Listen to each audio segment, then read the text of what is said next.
I'm Kristen Oaks-White. And I'm Avery Davidson. Thank you for joining us for This Week in Louisiana Agriculture, the only TV show bringing Louisiana farmers and consumers together every week. Just as meal kit delivery services are gaining popularity, one of the biggest names in that business is making some major changes. Blue Apron announced this week that it instituted a hiring freeze and is cutting its recruiting staff. Yet another reason to show local is better. As TWILA's Neil Melanson shows us, Baton Rouge-based Indie Plate is finding success bringing fresh local food straight to your door. The lights are a little dimmer here at the Celtic Movie Studios in Baton Rouge, where movie production has taken a 90% dive since a decade ago.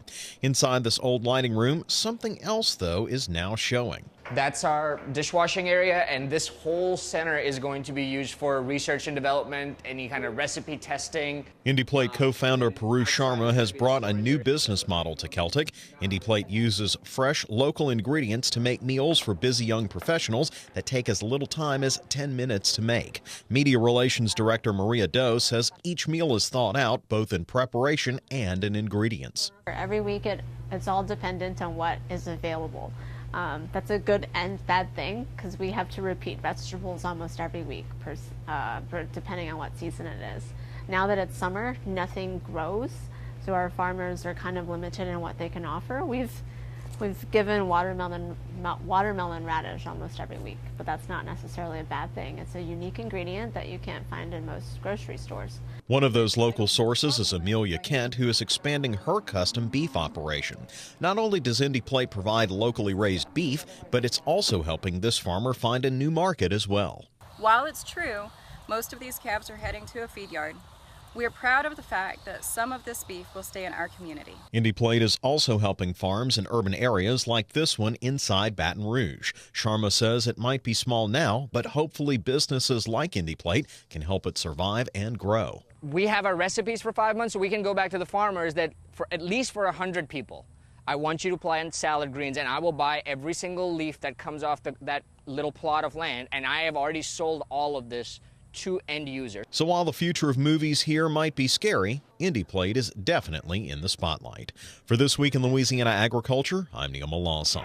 Indie Plate is just one company bringing meals and ingredients like this to hungry Louisiana customers. The best way to get in contact with Indie Plate or to find a similar service is to go through our website at twilatv.org. And it seems like everybody, including Amazon, is getting in on this meal kit ready to cook business. I feel like I get a new offer from one and a coupon every week in the mail. Well, there's always the CSA. You could always sign up for your consumer supported or customer supported agriculture and get fresh ingredients. They won't already be sliced, but if it's worth it, it's worth the work, right? Well, Landon actually made a joke that we could start growing vegetables like the Lucketts do if the soybean crop doesn't work out this year. Well, I'm hoping it works out for you. Me too. Let the stress off. Well, let's say you want to grow your own vegetables, or you'd like to know how to plant for fall color. Who do you turn to for advice? For Lee Rouse with the LSU Ag Center, helping folks with planting advice has moved him from the planting box to the radio, where he offers gardening advice for the masses. TWILA's AJ Sabine has this profile. Welcome to Bayou Garden on 89.3 WRKF. I'm Lee Rouse with the LSU Ag Center. His is the voice of your garden. For weekend gardeners or do-it-yourself horticulturalists, Lee Rouse solves problems with everything growing at your home. As a former Orleans Parish County agent, Rouse excelled here at the New Orleans Botanical Gardens. Now in Baton Rouge, he's excited to extend the reach of agriculture. This is where I grew up. I grew up in Baton Rouge, high school, obviously college, graduate of LSU, and this is my hometown. I get to work with people, some that I know, some others that I'm meeting now that know all the people that I know, and there's a little bit more buy-in being a county agent of where you grew up versus moving to New Orleans. And I love New Orleans. New Orleans is a fantastic place. I met a lot of people, a lot of good urban farmers, a lot of good home gardeners, great master gardener group, but here's home. Rouse explains that everything he does these days pays off for his hometown gardening community. His weekly segments on public radio is a terrific opportunity to speak directly to 50,000 people on subjects that he loves. One of the things that I've done since I've moved to Baton Rouge is I've said yes to everything.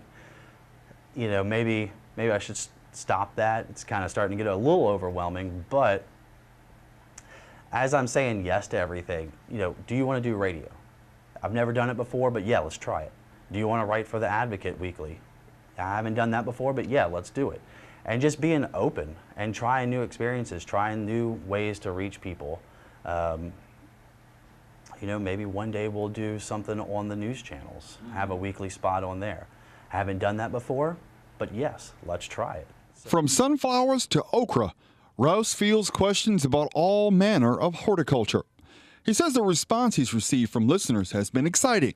However, sharing the knowledge is key. At some point, you're going to turn around and say, you know, maybe I want to do this for somebody else. Maybe I can learn a little bit more through the Master Gardener class and go out and volunteer and give this information back. One of the things I tell the Master Gardeners all the time is that, yes, we're here to teach you horticultural information, but it's not for you to keep and hold on to. It's for you to give back to the community and educate others out in the field. From the garden to a radio near you, Lee Rouse helps your garden grow. Now you can find Lee's radio segment on 89.3 WRKF here in Baton Rouge and on our website at twilatv.org. Additionally, Lee has been an instructor of the LSU Ag Center's Master Gardener program for about 2 years now before he moved on to the radio. And let me tell you guys, Lee is such a wonderful, wonderful person in his personality, and he's so knowledgeable that he is perfect for this new radio gig. You know, I was so happy whenever he got that gig over there in New Orleans where he was helping out with a lot of the urban agriculture. It's great to really see him progress from when you interviewed him a few years back. Mm-hmm. Yeah, I tell you what, Dan Gill has made a legend of that radio program, and he's got some tough shoes to fill, but he's the one to fill them. Perfect. Thank you very much, AJ Sabine. Well, as corn and soybean farmers are getting their crop out of the fields, Louisiana sugarcane farmers are busy planting their crop. That's what Ryan and Kim Dore of New Iberia are doing right now. While many farmers in Louisiana have generations of land and expertise to fall back on, the Dores just started their Louisiana farm life 9 years ago. Watching workers plant sugarcane is not an unusual sight in Youngsville, but it's one Ryan Dore enjoys. When he was a little boy, he wanted a farm like this. He even worked on his grandfather's farm. But when Ryan talked to his parents about farming, this was their answer. There's not a farm for you to inherit or whatever, and no bank's gonna loan you money to start from scratch. You know, I've heard it all, and but I just always continue to want a farm. Ryan grew up in New Iberia and met his sweetheart, Kim, at Bell Place Middle School. Junior high. It's been on 25 years. That's where we met. Kim was just as shy then as she is now, and Ryan still has that same love of farming as he did then. After going to LSU, getting a master's degree, and working for the LSU Ag Center, Ryan had pretty much decided he and his family would just watch other people plant sugarcane on other people's farms. Until New Year's Eve of 2007, I got a phone call from a sugar mill who was looking to buy out a farmer who was going to retire. And they said, look, we have a farm to buy, but we need somebody to take it over. And that was my chance there. And so I said, well, what farm is it? And they said, well, we can't tell you that until we cut the deal. And so they needed a yes or no answer. So as bad as I wanted the farm, I kind of got scared and I got the cold feet. And I said, how about if you just buy the farm and let me be the overseer and manage it for you? And they said, no, we want to give you the chance to farm. So we need a yes or no answer, and we need it pretty quick because they didn't want somebody else to come in and make a better deal or another deal. So I said, yeah, I'll go ahead and do it. And you know, with no financial backing or no money in my back pocket, I didn't know. I said, well, I told them, yeah, but now I don't know where I'm gonna get the money from. It didn't matter. Ryan now had 700 acres to farm. Since March of 2008, when Ryan established Dore Farms, he's grown the operation to include about 2,100 acres spread between Iberia, Vermilion, and Lafayette parishes. The biggest challenge, I guess, is the logistics of moving equipment, you know, but at the same time, it's a good thing because if it rains in one spot, we can always move a few miles down the road and maybe you know, didn't get any rain. But I guess the biggest challenge is in Lafayette Parish. We farm in Youngsville, which is the fastest growing city in probably the state of Louisiana, and the residential development, you know, has taken a toll on us. Oh, roller coaster. It's been pretty crazy, but I wouldn't have it any other way, you know. And now that Ryan's son Thomas is old enough to drive the truck and his younger son Peyton can supervise the farm, Ryan is working to ensure his family can keep this farm in their family. Peyton always says that he's going to be the boss and his older brother going to work for him. So, you know, we'll have to see, I guess, you know. You may have noticed the sugarcane behind Ryan and Kim in those interviews. They say the crop is looking great and should be better than last year, given we do not have a named storm come through right before harvest. Speaking of named storms, it's very likely, as this show is going to air, that Harvey is making landfall on the Texas coast. That could mean lots more rain for southwestern and central Louisiana. LSU Ag Center Extension climatologist Jay Grimes has already shared some updates with us on our Facebook page. One of the most threatened crops is cotton.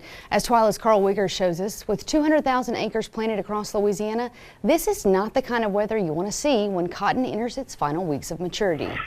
Cotton bolls are starting to open in fields across Louisiana. While cotton acreage has increased this year, so has the amount of rainfall. According to the LSU Ag Center cotton specialist, Dr. Dan Fromme, this year's wet weather has hurt cotton all year long. We got off to a rough start simply because, you know, a lot of rain early in the season, and that's about the worst time that you want to receive you know, heavy rainfall. That's exactly when the rains picked up, according to LSU Ag Center's extension climatologist, Jay Grimes. Mother Nature hasn't really turned off the waterworks since. Over the last 5 months, we've got a large part of the state that's running roughly double the norm. Some places that have seen 3 times the normal rainfall, especially over the last 60 days or so, the last couple of months. Prolonged cloudy conditions, and along with that, too much rain where you know, get saturated soil conditions. The plant kind of goes into the survival mode and it starts kicking off the fruit that it produces. Not only has it been wet, but it has just been consistently and persistently wet. In general, it's not been a big flood issue for the state. It just hasn't ever dried out. Like most farmers looking to the skies this week, cotton farmers are in desperate need for one thing. As we begin to you know, have cotton begin to open, we really like some sunshine. Only time will tell how this year's cotton crop will do after such a wet year. Personally, I'm hoping this already struggling cotton crop will be spared by Mother Nature here in the home stretch. Again, to stay up to date on Harvey, keep an eye on our Facebook page where we'll bring you the latest on the storm and all things Louisiana agriculture. And you guys, growing up on the farm, every time you heard tropical storm, every time you heard hurricane in the Gulf, you kind of started to tense up and put it in the next gear and really try to work to get that harvest, get that crop in. And Chris, I know that's something that kind of hits home, a little too close to home. Yeah, I was going to say, she's looking stressed now that Harvey's out there and her husband has all those soybeans out in the field. Well, it's not enough that it won't stop raining, but this is like adding insult to injury. And I saw it on WAFB's Facebook this morning about the storm, and I started to send it to him to see if he knew about it. I'm sure he already does, but I did not want to add any more stress to an already stressful situation. It's stressful, but something I have to remember, and you need to remember, and we all need to remember, is that farmers have dealt with it for years. They've weathered the storms, and this year will be no different. We can make it. We have to practice what we preach in all those videos about why you love doing this and why people stay doing it. But Carl Wiggers, thanks. Wet weather is making it difficult for Louisiana corn farmers to get their crop out of the field as well. But they're not stopping. In fact, Carl's dad, Franklin Parish farmer Scott Wiggers, is taking full advantage of breaks in the rain to get his crop out of the field, even if it's not going straight to the elevator. I'm Scott Wiggers, and I'm farming corn and soybeans here in Franklin Parish, in Port Necessity. We've harvested about, I would say close to 600 acres, and our yields are running anywhere from 180 to low 200s, but so I don't know, it's kind of early to know where our yields are going to really wind up. We've kind of had a staggering start, stumbled out the gate, rains every day or so, and we just barely get started. You have to quit. Moisture's been running high, and actually the last 2 or 3 days have been the best drying weather we've had, and we're having a real good run now. A lot of farmers either take their corn straight to the elevator and deliver it to the elevator, or they put it in their own storage on their own farm. We do it a little different. We put it in the bags, and it really helps our efficiencies, and it's pretty cost effective. We get it in and out of a bag for about 11 cents. The bag holds about 9,000 bushels, and we can get about 3 bags a day, which comes out to about 27,000 bushels. We can get about 130 to 150 acres in a day if we have a good run. We only have 4 people in our harvesting operation, so we can do all that without having to worry about trucks, elevator wait time, dumping even our own bins. It seems to be a lot faster for us, especially with just 4 people doing the operation. As we stand here today, we probably have about 600 acres harvested, which leaves us about 1,500 acres of corn to harvest and about 200 acres of beans to harvest after that. Our beans are kind of late. Right now we're looking at a good 7-day forecast. There's always a little chance of pop-up showers here in August, but looks like we have a good chance for the next 7 to 8 days to get a lot of harvesting done. And if we get to that point and some farmers locally around, we might get some help to kind of finish this thing up. In fact, Mr. Wiggers posted an update to that story. He's got a friend helping him right now get that corn crop out of the field, hopefully before Harvey comes in. Well, still to come on TWILA, there's a sweet crop out there. Now farmers are just hoping they can get it out. An update on Louisiana's sweet potato crop is up next. Stay with us.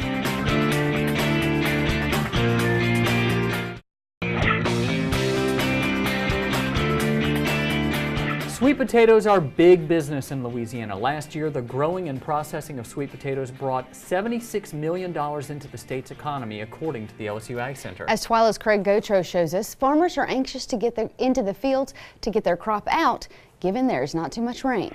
Louisiana sweet potato farmers are optimistic about this year's crop and will soon be in their fields to begin harvesting. Probably start harvesting sometime around the first part of September. Some of the people are starting to make arrangements to get their labor crews in to harvest the crop, and by then the crew should be here and we should be kicked off harvesting. This year's sweet potato acreage is up to nearly 10,000 acres, which is good news for consumers and farmers. Sistrunk believes that producers should see high yields based on the fields he has visited. If it shapes up and the weather cooperates with us throughout the season, we get the crop out, we could be looking at a bumper crop. Sistrunk says there's the potential for yields to be 20 to 25% higher than a typical year, which he said would be extraordinary considering the wet growing season. Vanoy Kennard, a grower in Morehouse Parish, expects to have a good crop, but he's concerned about potential damage from the persistent rains. All the crops around look real good right now. We've had a lot of rain. We're afraid, we know we're going to have a little rot, but we hope it's not too much. A group of 35 small farmers from Washington Parish made a 5-hour bus ride to get an up-close look at some of the LSU Ag Center's research on sweet potatoes. The visit helped them determine if large-scale farming techniques could be applied to their operations. View some of the production facilities and equipment that is used, and as a result of that, I think they get a better appreciation for what they're trying to do on a small scale. With good weather, growers could wrap up their harvest by the end of October. With the LSU Ag Center, this is Craig Gautreaux reporting. Many of the sweet potatoes grown in northeast Louisiana go to the Conagra Lamb Weston Sweet Potato Processing Facility in Delhi, where they're turned into sweet potato fries and sold in your local supermarket. Look for the Alexia brand fries to get them. Yep, I get them all the time. Got one in the freezer right now. Still to come on TWILA, a total eclipse of the show. And we'll show you why your harvest picks are trending online. Up next.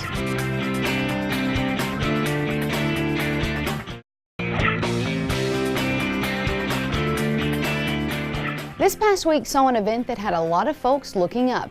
Last Monday's eclipse of the sun was as American as it was total. The eclipse could be seen in most of North America, but an estimated 10 million people traveled to get into the path of totality, where day literally turned into night.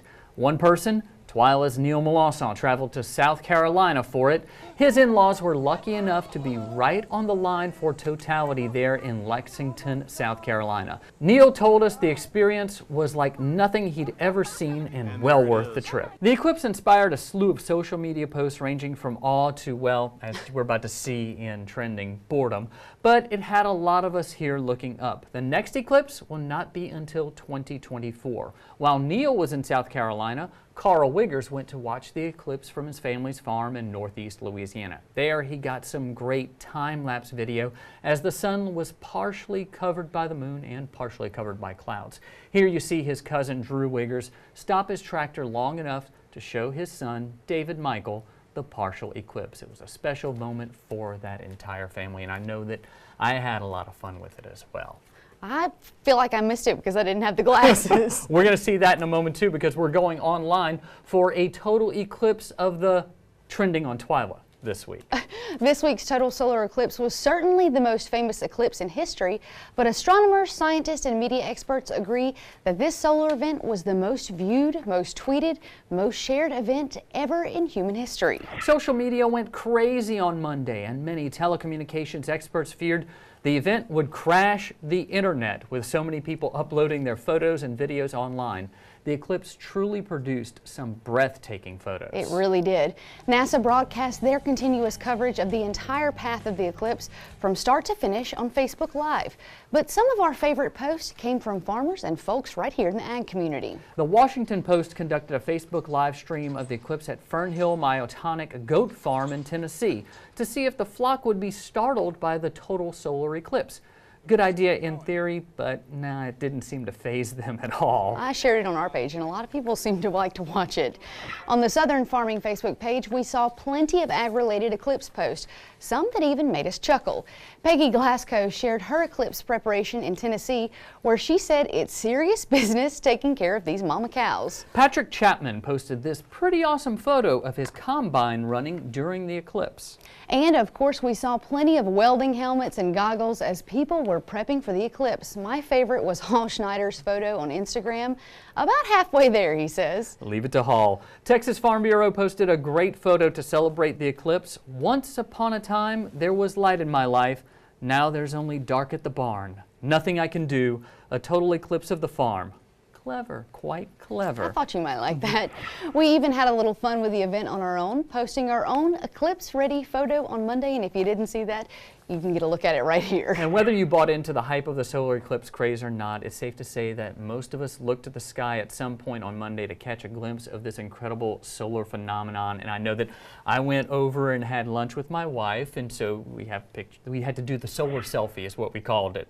The solar selfie with our glasses on and everything, and I took a few pictures as well. Well, I was so proud of myself. I was prepared. I got out there an hour ahead of time, had everything set up, and I thought that I missed it, but technically I just didn't really get to see it. I tried 2 pairs of sunglasses. That didn't work out. Didn't work out. It's amazing how much light still comes through. You know, you couldn't really tell that there was an eclipse because it was so bright outside. Yeah. We also saw a lot of great posts from farmers and ranchers who were busy in the field this harvest season. Luke Says shared some awesome drone video of his very first rice crop, and it looks great from this view. Robert Duncan shared several rain videos with the TWILA Harvest hashtag. Like so many farmers in the state, wet weather is delaying harvest for farmers who desperately need to be in the field. Leslie Martin Young posted these photos to Instagram as they started harvesting soybeans in Franklin Parish.